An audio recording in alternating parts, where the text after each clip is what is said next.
말씀 누가복음 12장 16절로 21절 말씀 함께 우리 교독합시다.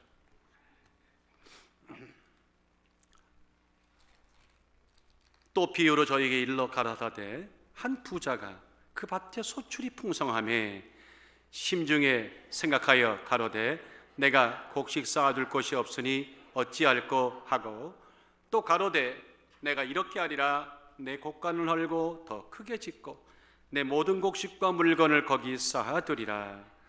또 내가 내 영혼에 이르되 영혼아 여러 해 쓸 물건을 많이 쌓아두었으니 평안히 쉬고 먹고 마시고 즐거워하자 하리라 하되 하나님은 이러시되 어리석은 자여 오늘 밤에 내 영혼을 도로 찾으리니 그러면 내 예비한 것이 네 것이 되겠느냐 하셨으니 자기를 위하여 재물을 쌓아두고 하나님께 대하여 부여치 못한 자가 이와 같으니라.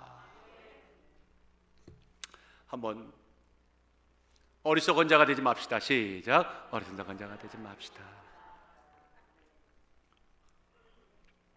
오늘은 날씨가 덥죠. 그렇다고 에어컨을 틀면 여러분들 감기 드시기 때문에 조금 따뜻한 모습으로 참 이 팬데믹 때문에요. 더운데 마스크까지가 얼마나 더 더우세요. 그러나 이제 원하신 대로 여러분들 지혜껏 하시면 됩니다. 여러분들 우리가 살면서 말입니다. 때때로 주변에서 참 미숙하다, 참 그릇되게 행한다는 말을 종종 들을 때가 있나요? 없나요? 네, 양심껏 말하면 많죠. 있습니다. 근데 그럼에도 불구하고 말입니다. 그리스도인으로서 절대 듣지 말아야 할 말이 있습니다. 이것은 절대 들으면 안 됩니다. 다 같이 어리석다. 시작. 어리석다. 어리석은 자여 you fool. 저 말은 절대 들어서는 안 된다는 겁니다. 자, 여러분들 일반적으로 어리석다는 말은 어떤 뜻입니까? 지혜롭지 못하다, 둔하다, 사리분별이 잘하지 못한다, 사리분별을 잘하지 못한다, 뭐 그런 뜻이겠죠. 그래서 국어사전에도 생각이나 행동이 슬기롭지 못하고 둔한 것 이렇게 기록이 되어 있더라고요. 그런데 성경이 말하는 이 어리석다는 말은 이 일치문이요, 일반적인 이런 교회 밖의 이야기와는 차원이 달라요. 아주 심각합니다. 매우 심각합니다. 매우 깊습니다. 영적이고 본질적입니다. 그래서 적어도 어리석은 자이란 말은 들으면 돼요, 안 됩니까? 안 됩니다.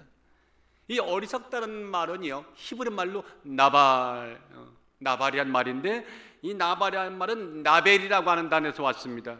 이 나벨이라는 단어는 어떤 히브리 말이냐면, 나뭇가지가 꺾였습니다. 나뭇가지 꺾였으니 곧 입이 바랄 거고 곧 시들 겁니다. 이럴 때 나벨 이렇게 하는 겁니다. 다 같이 나벨. 시작.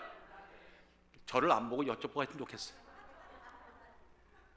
나벨 이렇게 말하는 겁니다. 자, 보세요.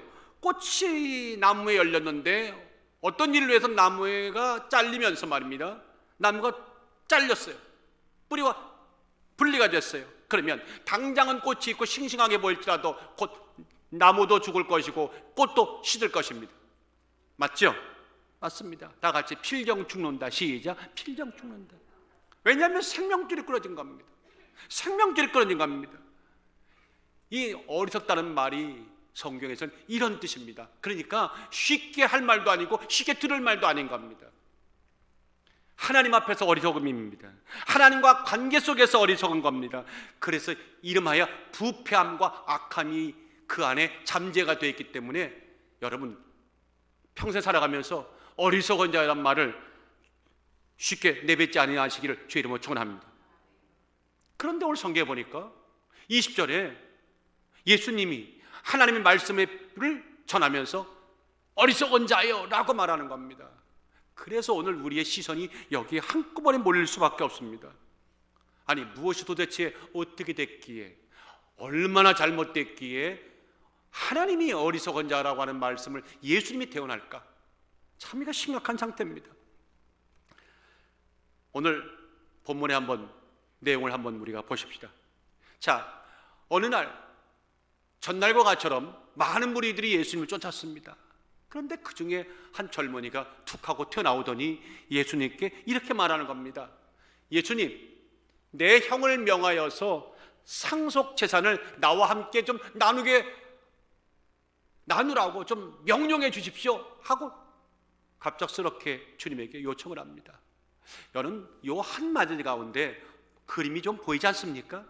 어떤 그림이 보이냐면, 율법의 규정에는 재산을 나눌 때 형제가 둘이라면 큰형에게는 3분의 2, 작은 동생에게는 3분의 1입니다. 이게 율법의 규정이죠. 그런데 이 율법의 규정을 내세워서 동생에게는 3분의 2 이상은 절대 주지 않겠다고 하는 아주 고집스러운 그런, 어떻게 보면 욕심 가득한 형의 모습도 보이고요. 아울러서 자신의 요구를 좀 3분의 1 말고 좀 더 달라고 하는 요구를 들을 것 같지 않은 형을 향해서 예수님을 좀 앞장세워서 자기 몫을 좀 더 챙기려고 하는 그런 탐욕스러운 동생의 모습도 보입니다. 자, 그때 예수님이 그의 마음의 중심을 아셨어요. 그리고 대뜸 말씀합니다.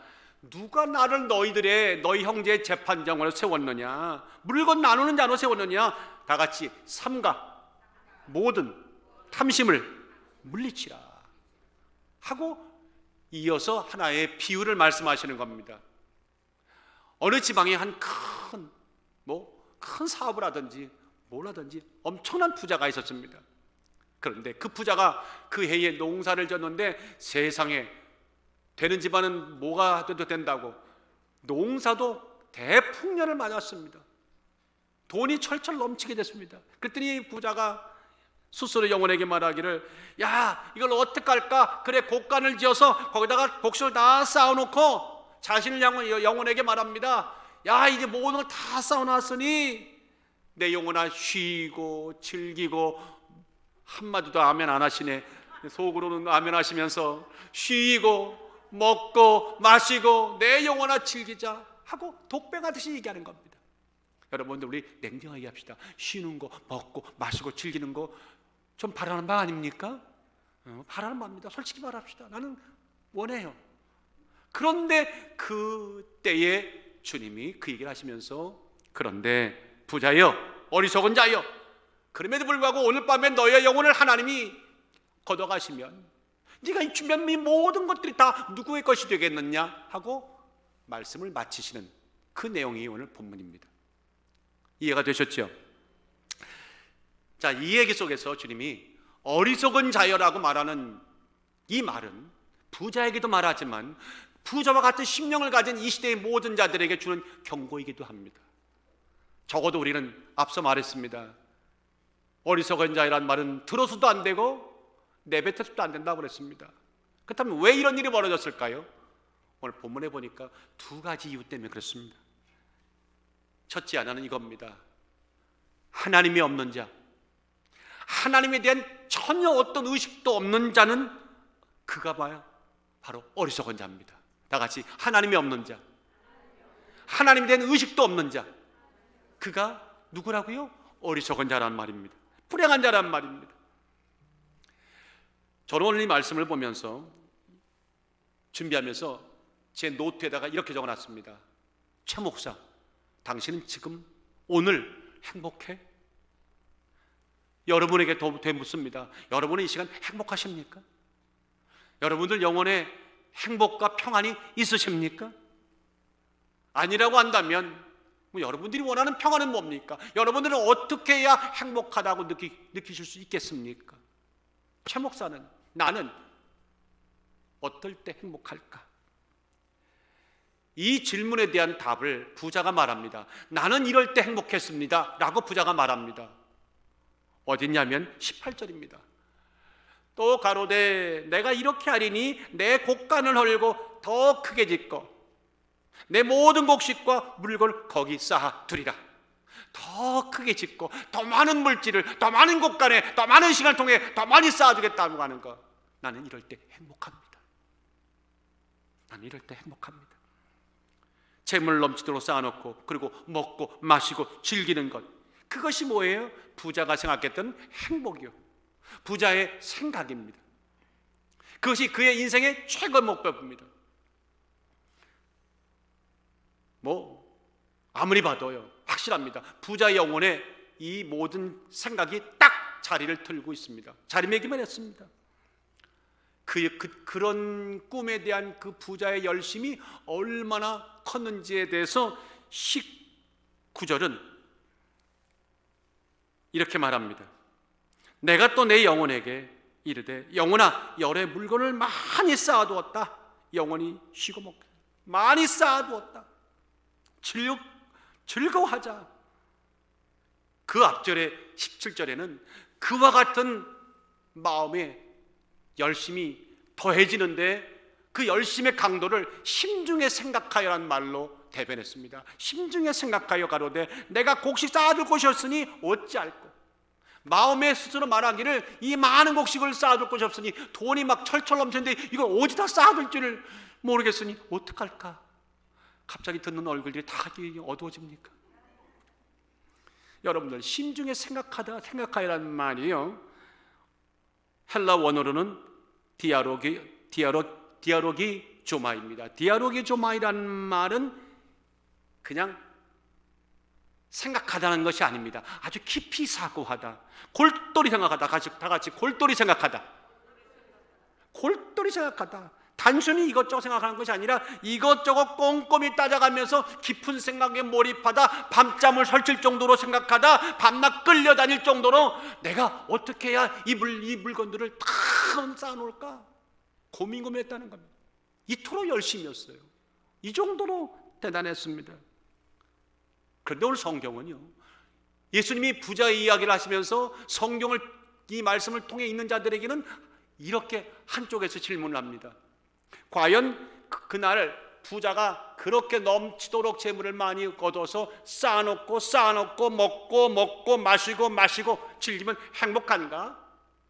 라고 슬쩍 물으시는 겁니다. 그러면 행복이 몰려오는가? 영원히 기쁨과 평안한가? 여러분들, 즐거움은 있을지 몰라요. 근데 영원히 기쁘다는 것은 다른 차원이에요. 영원히 평강을 누리고 있는가? 생명을 담은 우리의 영혼은 물질이 있고 없고에는요, 영혼은 관계가 없어요. 아멘 하셔야 됩니다. 육체는 즐거워해요. 행복감을 좀 누릴지 몰라요. 근데 영혼과는 관계가 없어요. 영혼은 먹는 것 먹고 물질을 취하고 먹고 마시는 건 영혼은 관계가 없어요. 이건 철저하게 하나님과 교제하는 생명의 뿌리이기 때문에 그거와 상관이 없었어요.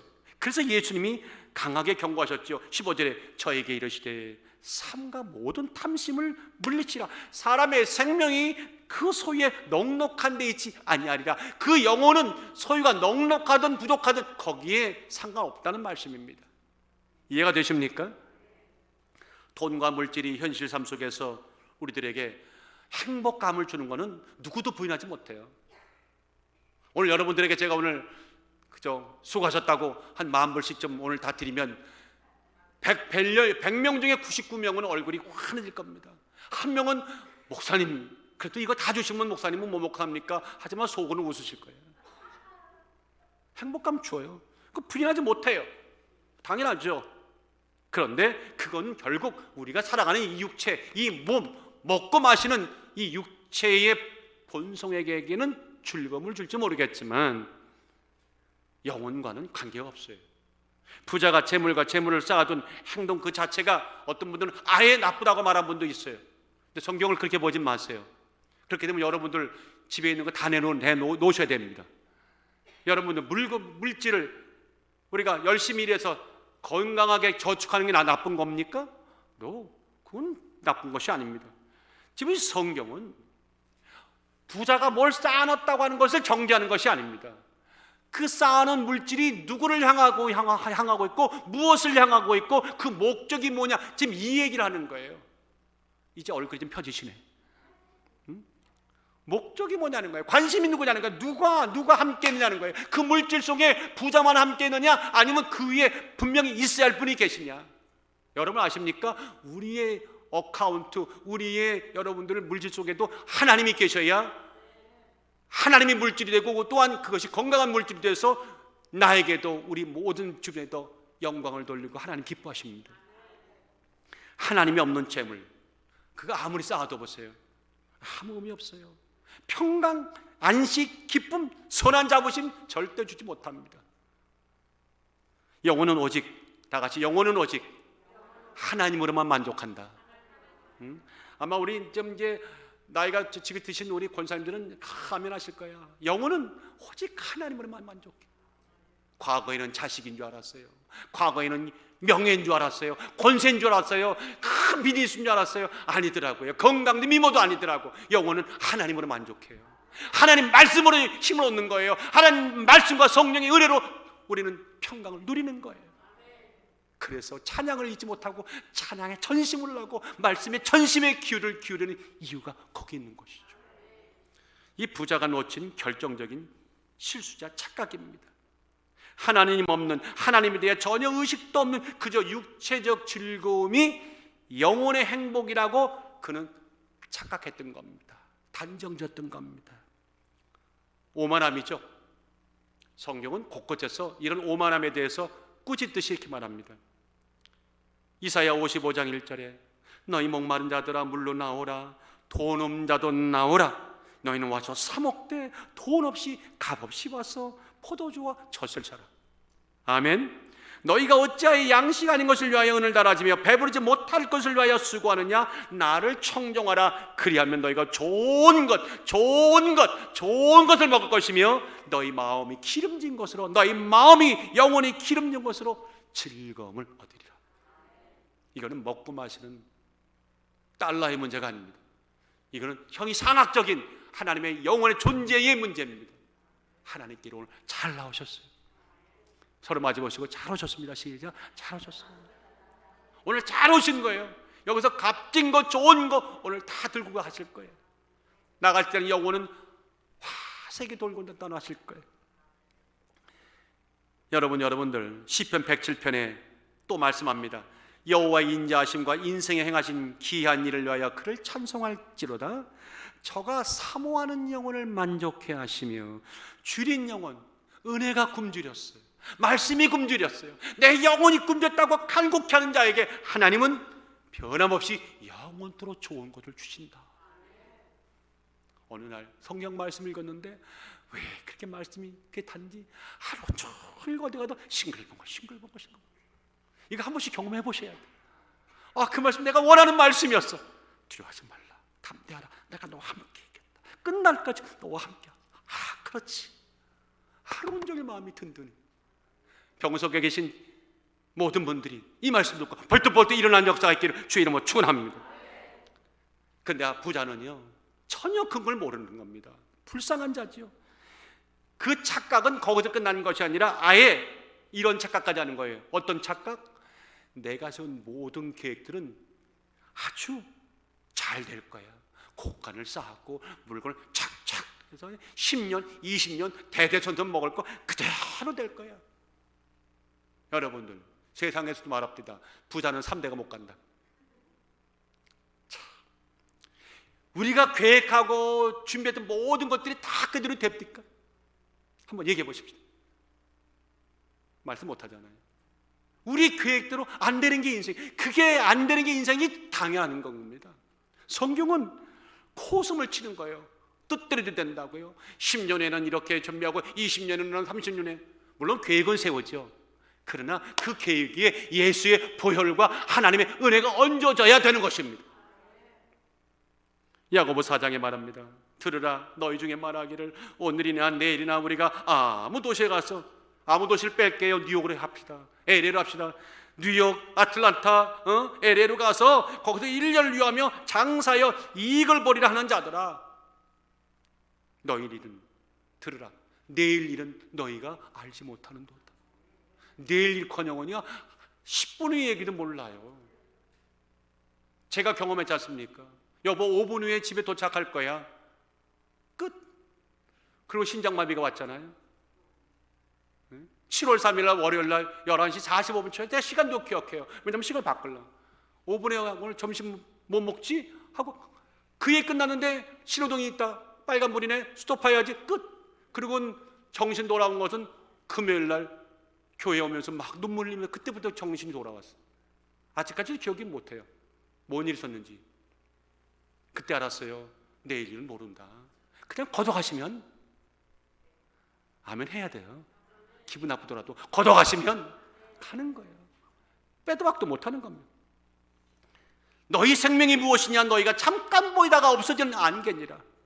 그런가 하면 또 이 부자는요 참 답답해요. 자신의 인생이 영원토록 될 줄 알았어요. 이것도 제가 경험했잖아요. 나는 권사님들이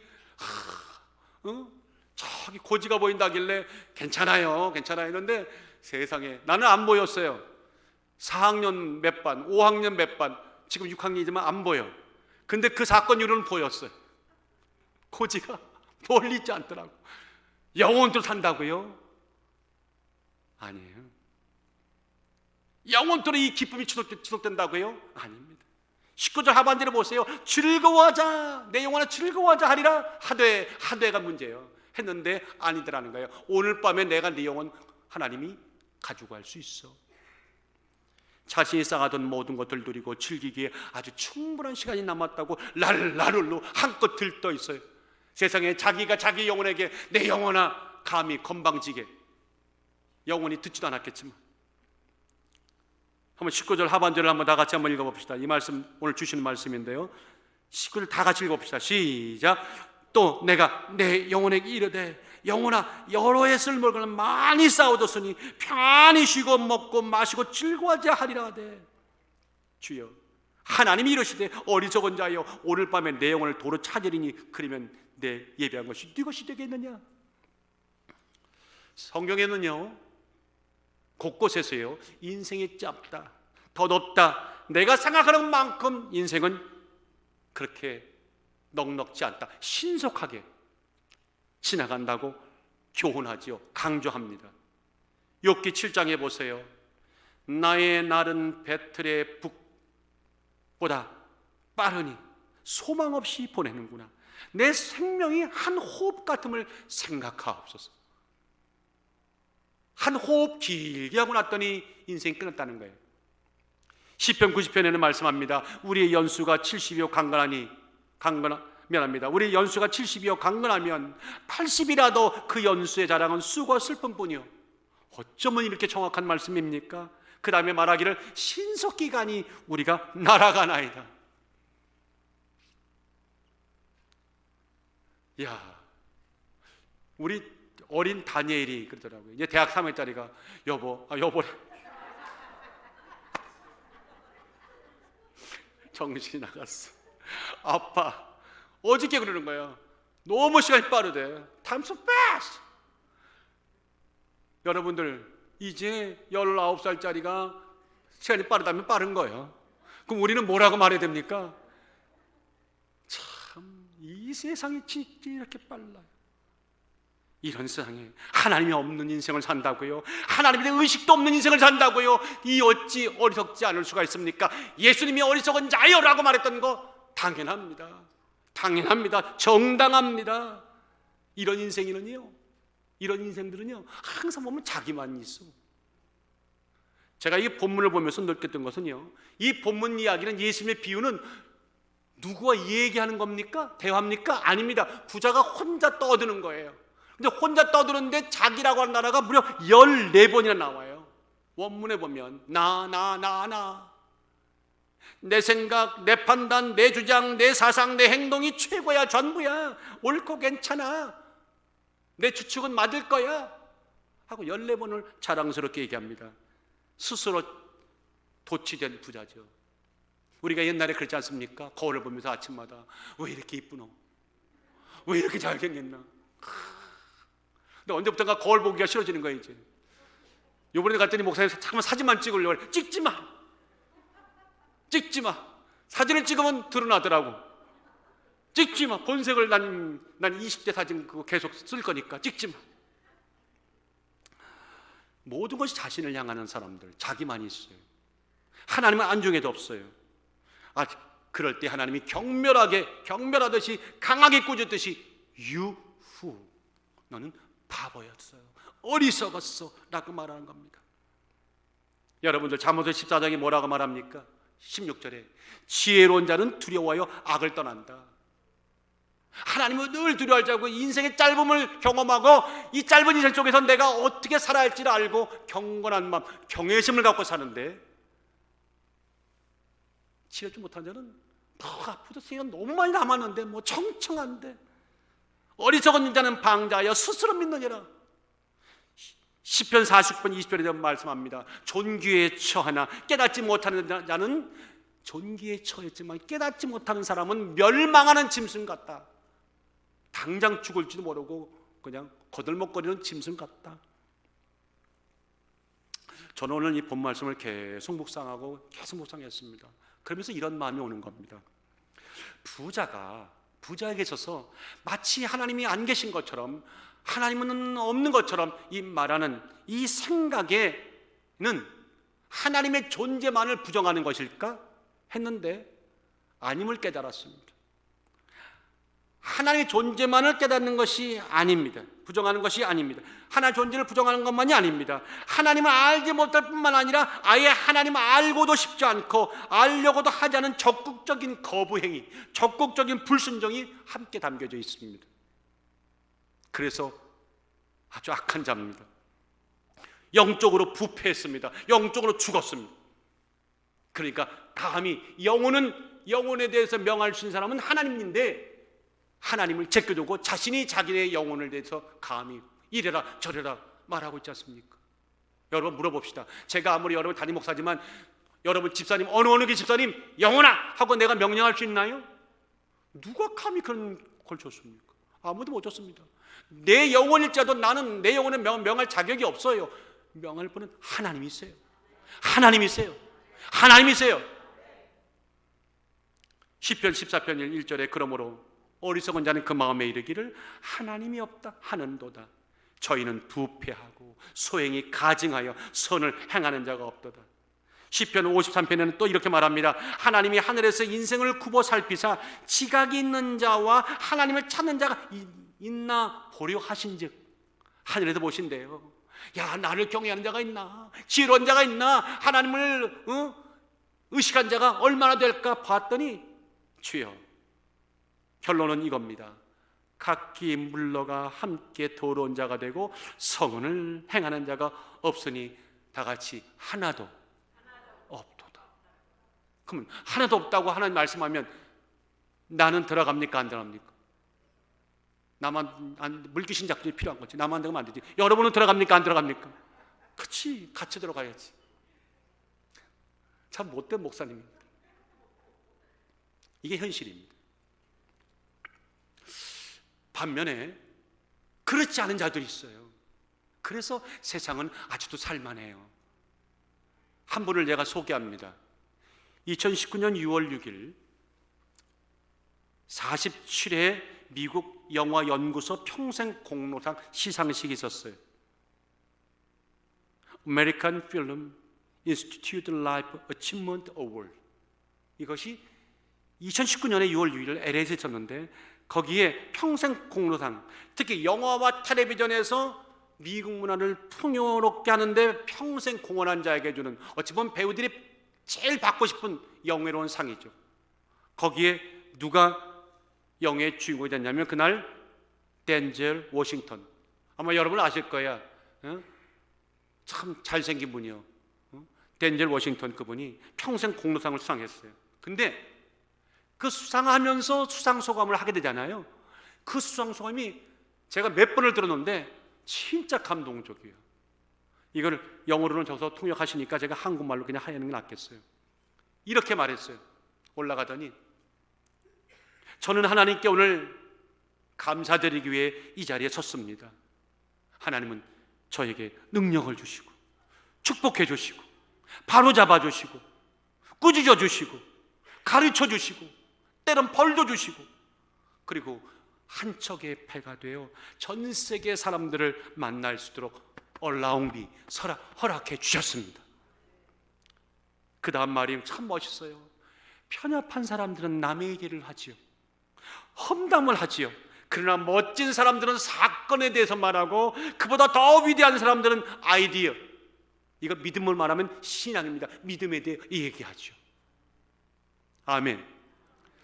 세상에 수상소감할 때 나를 이 자리에 넣어준 어느 미용실에 어느 선생님이 얘기, 이런 잡소리 얘기 안 나오고 이 얘기를 하는 거예요. 참, 그리고 자기 집에 간증을 해요. 너무 멋졌어요. 제가 몇 번을 들었어요. 이 본문의 부자와 너무너무 다르구나. 근데 너무너무 다른데 분명하게 한 가지가 달라요. 부자에게는 하나님이 없어요. 워싱턴에게는 하나님이 계시고, 부자에게는 하나님에 대한 의식조차 없어요. 덴젤 워싱턴에게는 하나님에 대한 철저한 의식이 있어요.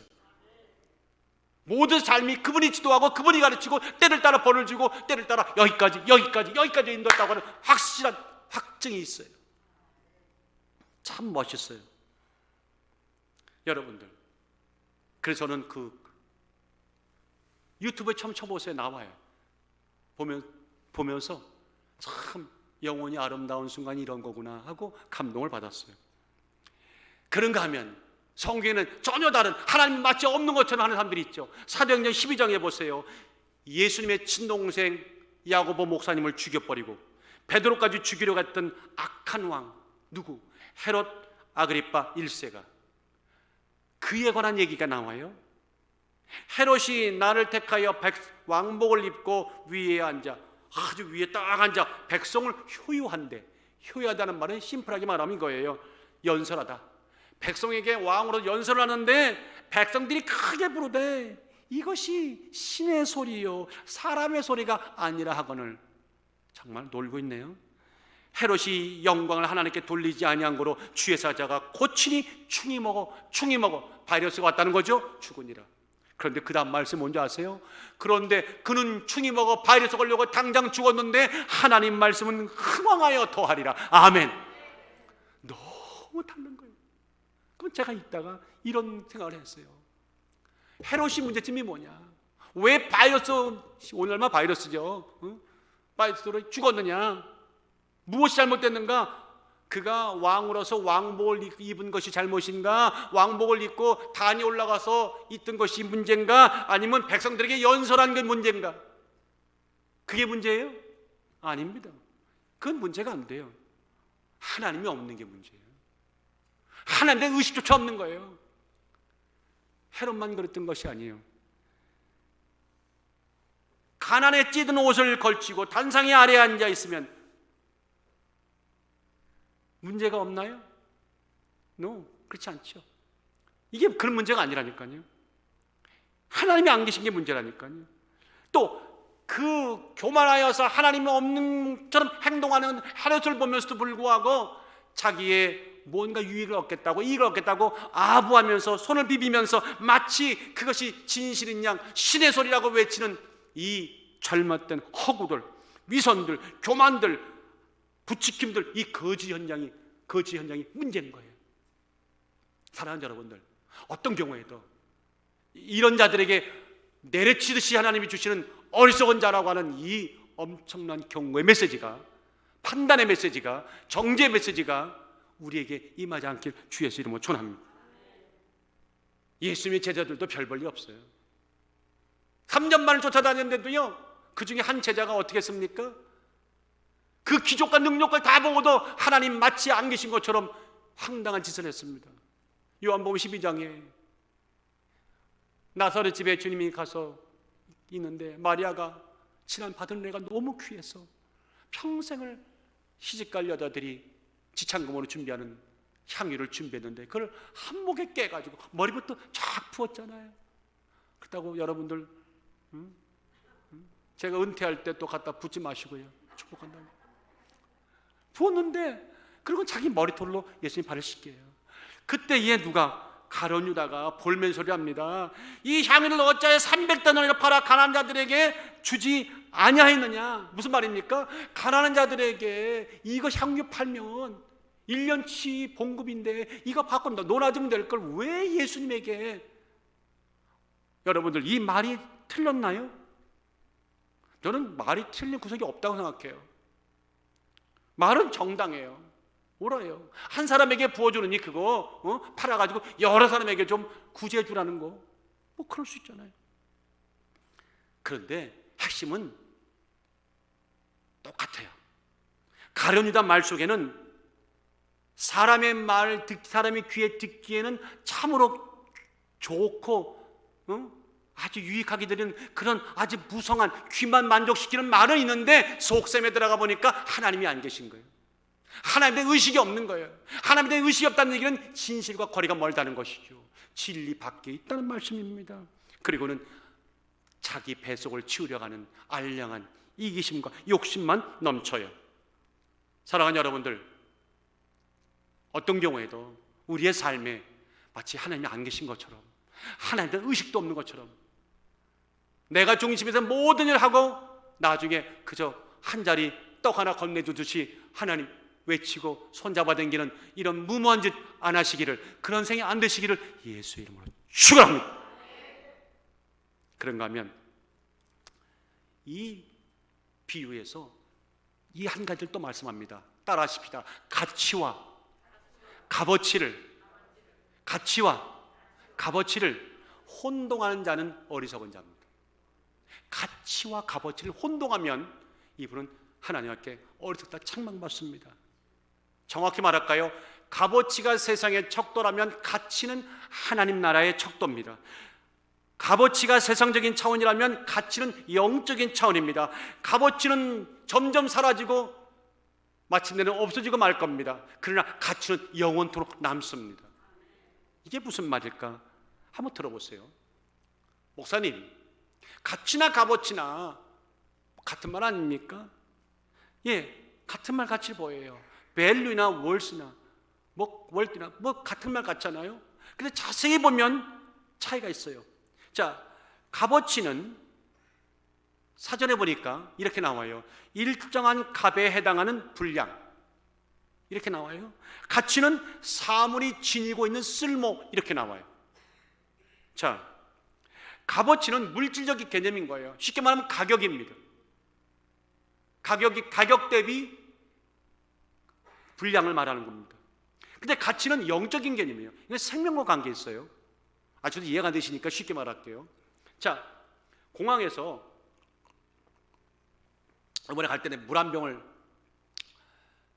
공항에서는 물 못 갖고 들어가니까 그 인스펙터 뭡니까 저 통과해가지고는 물 한 병을 샀어요. 한 4불 하더라고. 5불인가 4불 하더라고. 자, 여러분들, 물 한 병에 4불 샀는데 이게 지금 4불짜리 값어치죠. 그런데 이걸 가지고 만약에 지금 내가 사막에 깨보니까 사막이야. 내가 여기 왜 있지? 어디로 갈지도 줄도 몰라요. 거기에서 그래도 내 손에 그 물 한 병을, 공항에 샀던 게 물 한 병이 딱 있다면 이게 4불이겠습니까? 4불일까요? 40불일까요? 400불일까요? 돈으로 환산이 안 돼. 왜? 이거는 4불짜리 값어치가 아니에요. 이 밸류는, 가치는 내 생명의 무게예요. 지금 이런 뜻입니다. 그러므로 신앙인들은요, 값어치를 쫓아가는 것이 아니라 가치를 추구하는, 가치를 앞세우는, 가치가 절대적인 그런 인생을 살아야 되는데, 그걸 주목해야 되는데, 영적인 사람들은 그러므로 가격이 말하는, 세상이 말하는 값어치가 아니라 하나님이 부여하는 가치, 하나님이 우리에게 부여한 쓸모, 유용도에 대해 마음과 전심을 쏟아 놓아야 되는데, 그런 차원에서 보니까 이 부자는요, 값어치에 대해서는 목숨 걸었는데 가치에 대해서는 전혀 눈에 뵈는 게 없는 겁니다. 눈에 보이는 모든 값어치에 모든 것을 쏟아부었어요. 눈에 보이는 값어치, 재물, 돈. 그래서 올 인 원이죠. 그리고 기뻐했던 것이죠. 영원히 그것이 갈 줄 알았어요. 근데 하나님은 말하기를, 영원히가 no, 오늘 밤에 내가 걷어가면 nothing. 그러나 우리에게 주는 영적인 생명, 하나님이 주시는 영원한 사랑, 믿음, 소망, 사명, 이런 가치들은요, 이거 돈으로 환산이 안 돼. 세상이 볼 때는 우습고 같지만 하나님 볼 때는 어마어마한 가치라는 거예요. 이해가 되시면 아멘. 마치 영혼의 양식도 말입니다. 영혼의 양식이 우리에는 말씀이잖아요. 영혼의 양식이 은혜잖아요. 그런데 내 영혼아, 물질을 쌓아놓고 돈이 넘쳐나니까 평생 먹고 마시자. 누가 영혼의 양식을 돈이라고 말했습니까? 착각이죠. 영혼의 양식을 값어치 갖고 따지는 거예요. 그거는 가치 있는 말씀과 은혜만이 살리는 거예요. 그래서 또 한 번 읽지만 18절의 말씀은 너무 허망하기 이를 데 없습니다. 가로되 내가 이렇게 하리라, 이렇게 하리라, 내가 이렇게 할 거야. 내 곡간을 헐고 더 크게 짓고 모든 곡식과 물건을 거기 쌓아두리라. 영혼아, 여러의 물건을 많이 쌓아두었으니, 여러의 쓸 물건을 많이 쌓아두었으니 평안히 먹고 마시고 즐거워하자. 사랑하는 여러분들, 여러분들은 오늘 말씀을 드리면서 나는 값어치를 쫓아가는 세상이 준 잣대에 목숨을 건 사람입니까? 하나님은 땅의 것이 아니라 하늘에 신령한 것, 하나님의 가치, 천국의 가치를 내 삶에 최고로 우선순위 두고 살아가십니까? 저 세상에 바뀐 사람들은요, 우리가 하나님 얘기하고 복음 얘기하면 그거 뭐 밥이 나와 옷이 나와, 1달러도 안 되잖아, 값어치가 없잖아, 저리 가요. 예수 믿는 사람들은 저리 가, 말이 많아. 그런데 지나가다가 저 열심히 땀 흘려 전도하는 사람 보면 우리 믿는 사람들에게는 그분이 너무나 아름다워요. 그러니 하나님 볼 때는 얼마나 가치 있는 존재겠어요? 여러분들, 한때 과학자들이 인간을 말이에요, 인간의 육체를 화학적으로 분해해서 이게 가격이 얼마가 될까 할 일 없는 사람들이야. 인간의 몸을 화학적으로 분해했을 때 제품을 만든다면 무시무시한 얘기죠. 가격이 얼마나 나올까를 계산해 봤다는 거예요. 자, 체중이 63kg인 성인 경우에 63kg, 잘 들으세요. 여러분에서는요, 몸에서 비누 7개 해당하는 지방이 나올 거예요. 물론 배둘레미 넓으시면 좀 더 나오겠지만, 성냥개비 머리 2200개 분량의 인이 나올 거예요. 설사약 한 봉지에 해당하는 마그네슘이 나온대요. 못 한 개 분량의 철이 나오고, 연필 2000자루의 탄소가 나오고, 이건 맞네. 1.8톤짜리 1.8리터짜리 물병이 20개가 나올 거라는 거예요. 돈 계산 안 할게요. 왜요? 목사가 또 거기서 계산하면 좀 인악할까? 안 하겠어요. 근데 그 돈을 합한들, 그게 뭐 얼마가 나왔다 하던들, 그게 우리의 가치입니까? 믿음의 세계에서는요, 하나님이 콧방귀를 뀌는 거예요. 최선 목사, 그렇게 인이 얼마고 철이 얼마고 그렇게 따져? 너희들은 그렇게 따져? 내 백성은 나의 눈에는요 어마어마해. 다 같이 어마어마합니다. 옆에 사람 보시고, 당신은 지금 어마어마한 분이에요. 시작. 어마어마한 분이에요. 어마어마하다니까도 어마어마하시네. 어마어마하다고요. 너무 크다고요. 환산 자체가 안 돼요. 엄청나게 소중해요. 이사야 49장 16절에 보니까 내가 너를 내 손바닥에 새겼고 너의 성벽이 항상 내 앞에 있다. 여러분이 이름을 명성을 여기다 새겨놨다는 거예요. 하나님이 참. 예배서 2장 10절 보니까 우리는 그의 만드신 바라 그리스도 예수 안에서 선한 일을 위하여 지으심을 받은 자니 누가? 여러분들이. 이 일은 하나님이 전에 예비하사 우리로 그 가운데 행하게 하려 하심이니라. 그러니 우리가 얼마나 괜찮은 거예요. 이렇게 말하고 나니까 최수범 목사가 더 환히 빛나 보이지 않아요? 참 괜찮아요. 가치를 추구하고 영적 생명을 중요시 여기는 그런 자들에게는요, 하나님은 세상의 값어치가 아니라 하나님의 가치로 우리를 따지는 믿습니다. 자, 이런 분들이, 이런 영혼들에게는요 몇 가지 특징들이 보여요. 한번 여러분들 4가지를 말씀할게요. 거기에 내가 몇 번째 해당하나 보세요. 가치를 추구하고 영적 생명을 중요시 여기는 진실한 그리스도인들에게는 이 세상이 전부라는 신기루 같은 속임수 말에 절대 내용은 주지 않습니다. 야, 죽으면 끝이야. 이 세상에 살아있을 때 먹고 마시고 즐겨야 돼. 노세 젊어 노세. 늙어지면 못 노나니. 주여, 부자가 그랬지 않습니까? 고린도서 4장 18절은 냉정하게 말합니다. 우리의 돌아보는 것은 보이지 않는 것이요, 미안합니다. 우리의 돌아보는 것은 보이는 것이 아니요, 아멘, 보이지 않는 것이니 보이는 것은 잠깐이요 보이지 않는 것이 영원하다. 그런가 하면 이런 사람들이 두 번째요, 속히 임할 하나님의 심판날을 알아요. 주님 곧 오십니다. 기분 나쁘다 아멘 하셔야 돼요. 곧 오십니다. 그 오시는 심판날에 내 영혼이 부끄럽지 않도록 어찌하든 하나님 앞에 내 영혼이 단장되도록 우리의 영혼이 깨어있는 그런 삶을 살아요. 참, 부자는 뭐라고 그랬습니까? 영혼아, 여러 해 술물을 많이 쌓아뒀으니 평안히 쉴고 먹고 마시고 영원토록 즐기자. 하늘에서 주님이 웃기고 있구나.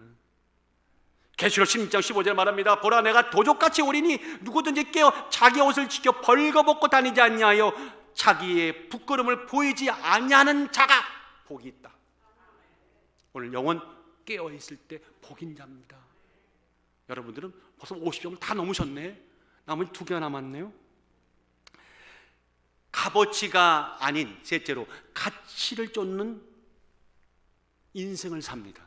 세상이 주는 편리함과 안락함보다 사명, 영원한 생명을 위해서 살겠다고 몸부림치면서 기도하는 그런 중심이 되어 있다면 여러분들 이제 100점 만점에 75점. 내 귀에 아멘 소리가 적게 들리죠? 100점 만점에 75점. 12서 11장에 17절에 말합니다. 아브라함은 시험 받을 때에 믿음으로 이삭을 드렸다. 줄 때는 언제고 어렵게 줘놓고는 달라고 할 때에, 그러나 아브라함은 거침없이 드렸어요. 왜? 가치와 값어치를 알아요. 그 차이점을 알아요. 모세를 볼까요? 믿음으로 모세는 장성하여 바로의 공주 아들의 칭함을 거절하고, 아멘, 도리어 하나님의 백성과 함께 고난받기를 잠시 죄악의 낙을 누리는 것보다 더 좋아하였다. 그래서 그리스도를 위하여 받는 능력을 애굽의 모든 보화보다 더 큰 재물로 여겼으니 이는 상주심을 바라봅니다. 네 번째 뭔지 아십니까? 세상에 대해서는 가난할지라도 하나님께 대해서는 부유한 자입니다. 세상에서는 내가 살면서 많은 것을 이루지 못했다 하더라도 믿음의 세계에서는 하나님 앞에 참으로 많은 것을 얻은 부유한 자. 이러면 100점 만점에 몇 점? 100점. 12절에 보세요. 자기를 위하여 재물을 쌓아두고 하나님께 대하여 부여치 못한 자가 이와 같은 자 아니라, 누가? 부자라는 거예요. 여기 하나님께 부여하다는 말, be rich in relation to God. 하나님과 관계 안에서 우리가 넉넉하고 부유한 거죠. 참 어렵습니까? 이 말이 쉽게 표현할까요? 하나님께서 즐거움을 찾는 겁니다. 하나님이 주신 사명 안에서 가장 즐겁고 고상한 즐거움을 누리고 사는 겁니다. 이런 사람들은 100점 만점에 100점이 있는 것이죠. 부자는 비록 재물을 많이 쌓아두었지만 자신의 영혼과 생명을 거머쥐시는 하나님께는 부여하지 못했어요. 아무쪼록 이 아침에 여러분들 생애 가운데 하나님께 부여한 자가 꼭 되시기를, 매일 되시기를 주의 이름으로 축원합니다. 제가 이 시간에 한 분을 소개하려고 그래요. 거슬러 올라가서 일제 치하 때 이야기입니다. 대한민국이 아니라 조선이라고 하는 그때 한 여인이 말을 타고 전라도 일대를 한 달 동안을 순회하고 이런 글을 남겼습니다. 이번에 만난 조선 여성 500명 중에 이름 있는 사람은 고작 10명뿐이었다. 1921년 조선의 여성들은 큰 년이, 작은 년이, 개똥어멈으로 불린다. 그들에게 내가 이름을 지어주고 글을 가르쳐주는 것이 나에게 가장 큰 기쁨이다. 이런 글을 남겼어요. 누굴까요? 1921년 3월 초순 독일 출신의 미국 간호 선교사 엘리자베스 셰핑. 초선의 아무도 없는 땅에, 연고도 없는 땅에 하나님 음성 듣고 도착했던 엘리자베스 셰핑. 그녀의 한국 이름은 다 같이 서서평. 시작. 서서평이었어요. 자, 서서평이 조선에 당도했을 때는 조선은 너무너무 찌들고 일제 압박 속에서 고난을 받던 암흑이었죠. 참 그런 거 있잖아요. 우리 경험했잖아요. 가난할 때는 왜 전염병도 많이 돌아다니는지 몰라. 우리 어릴 때 참 여기에 막 나와가지고 이제 아예 하다가 아예 그 뭡니까 확 그냥 거품 내는데 거품 이게 뭡니까 막 그냥 안개같이 막 쏟아갖고 아 여기다가 그냥 거시기네 말 안 하려고 합니다. 이 강단에서 막 쏟아붓잖아요.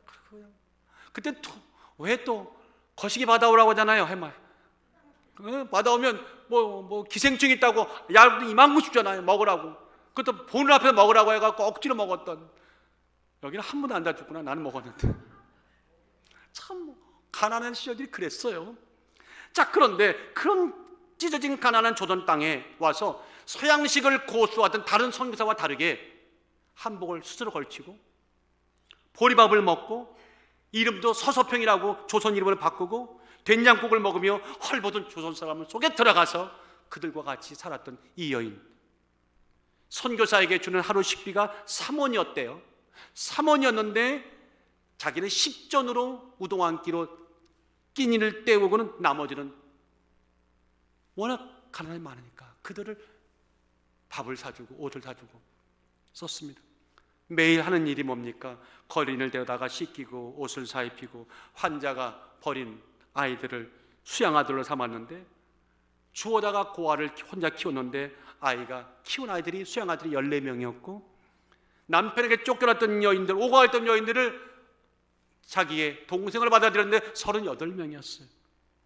그렇게 헌신이었죠. 살폈어요. 마지막 들어보세요. 이게 남았어요. 강냉이 가루 2홉, 현금 7전, 반쪽짜리 담요. 무슨 이게 뭔지 아십니까? 그녀가 22년간 조선 땅에서 그렇게 가난한 자와 동일하게 가난하게 살다가 떠나가던 날, 영양실조로 죽던 날 마지막 그녀의 이름으로 남겨진 전 재산이 강냉이 가루 2홉, 7전 남았고 반쪽짜리 담요. 마지막 유품이었습니다. 그녀가 죽어서 장례식을 치르던 날 1000명이 넘는 사람들이 행렬을 가며 어머니 나의 어머니라고 통곡하는 향들이 역사에 그대로 기록이 되어 있어요. 그리고 집으로 돌아온 선교사들이 그녀의 마지막 유품을 챙기는데 보니까 침대에 영어로 이렇게 써 있었습니다. Not success but serve. 성공이 아니라 섬김이다. 그게 그녀의 일생이었어요. 제가